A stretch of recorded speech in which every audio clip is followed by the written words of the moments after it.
In this video, we are going to polish the torso of the character.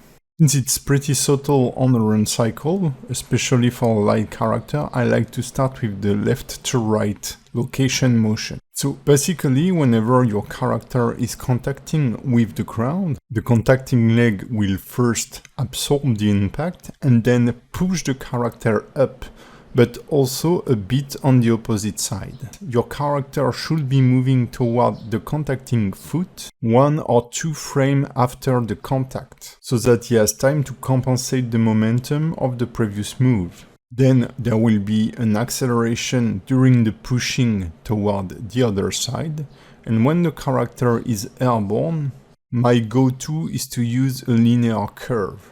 There won't be any noticeable dumping while your character is in the air. There is no opposite force to absorb the momentum of the side-to-side motion. So in our case, the contacting frame is frame 2 and frame 14, then takes 2 frames to get to the extreme, and then as the character is pushing, his body is moving on the other side. Once you are done with the side-to-side motion, we can work on the forward and backward motion.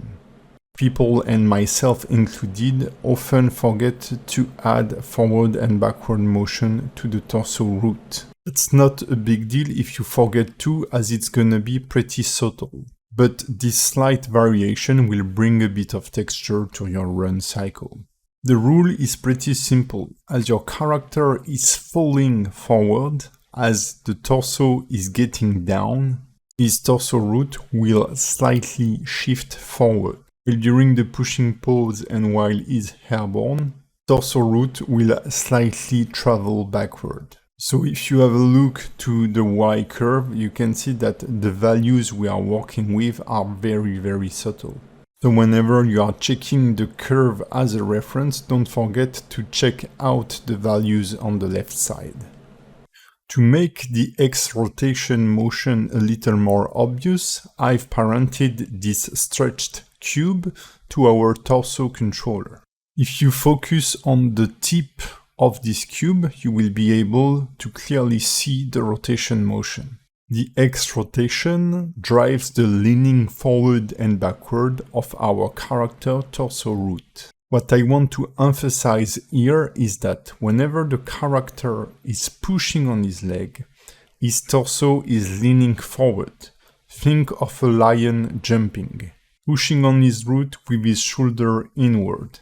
Then he will reach his highest point, and as he falls down, the shoulder or the upper torso will kind of drag behind the root. And so the X rotation will go the other way. While this rotation motion should be noticeable, don't overcommit and input too high rotation values. Because on top of this, we will also add rotation into the chest controller. And as the chest controller is a child of the torso root, it will rotate even more. A quick tip whenever you are working on the chain like this, I will deactivate the chest controller. This way, the upper body rotation of my character is only driven by our torso root, and it makes it easier to read the motion. The second tip regarding this motion is that since our character is taking 2 steps during the whole cycle, we just need to work on half of the cycle and then we can duplicate the curve onto frame 12 to 24. Another good practice I should have shown you at the very beginning of this video is to hide the arms of the character. Since we are not working on the arms at the moment, they can be a bit distracting, and training-wise it is good for you to only see the torso so that you will get used to its motion. As usual, we are not into a linear workflow, so I will jump onto the hips before I finish to polish the rotation of the torso root. The first thing I check is which channel allows me to twist the hips, and it's the Z quaternion channel. The twisting is the simplest motion regarding the hips motion, since it follows the legs. So when the left foot is forward or left leg is forward, The Z curve is pushed down so that the hips are twisting forward on their left side. And during the passing pose, the hips will twist the other way. So we have a pretty smooth curve with a slight plateau as we are favorizing the airborne pose of the character. So it's a moment where the hips are not twisting that much. And then we transition from one side to the other during the passing. The next hips motion we will work on is the left to right tilting, and it's one of the most important motion of the hips. It's not the easiest one to get right because too much tilting will look very feminine, while not enough will look very stiff. This motion is mainly driven by the Y rotation channel. And what we do want to emphasize is the pushing of the legs on the hips. So I'm slightly reducing the amplitude of the curve so that I can then re-increase it during the pushing on frame 4.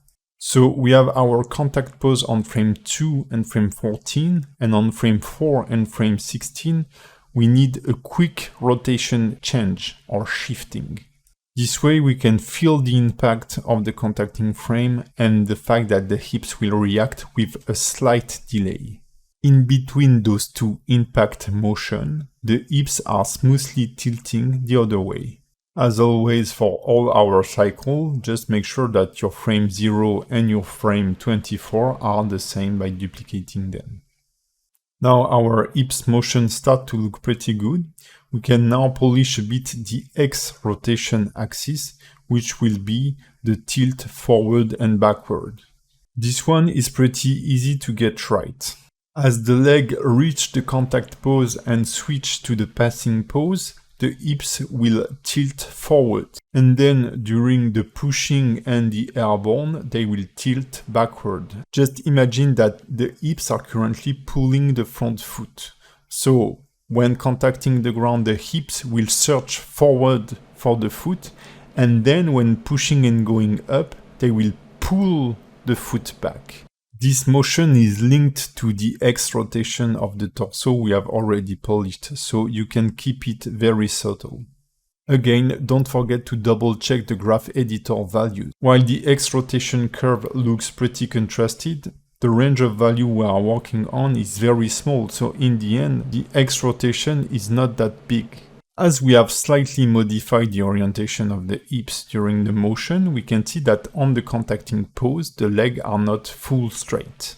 While it may look a little more natural, as explained in the beginning of this chapter, it's better to have an exaggerated pose for the contact. So I'm just getting back to both foot controllers and I'm slightly offsetting the Y location curve on the contact frame for both feet.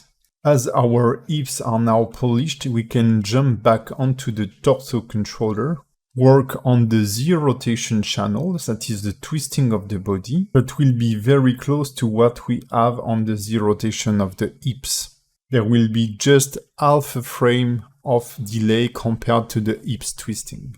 But the torso twist and the hips twist have kind of the same behavior. A fast twisting during the passing, where I switch from one side to the other, and then some kind of plateau where we have a slight overshoot when our character is airborne. Once you are done with the twisting motion, there is a bit of tilting left to right also, so we have to play on the Y quaternion rotation. I do advise you to keep it super subtle because if you push the tilt left to right too far, your character will look out of balance, or its run cycle will look a bit sloppy. That could be a good call for a Hulkish kind of run cycle, or an orc or a big barbarian, but for our character that would be too much. So in the end you can see that the range of motion is pretty limited and I'm just smoothing the curve. The W rotation has almost no influence, so I haven't worked on this curve. And in the next video we will work on the chest controller, the neck and the head.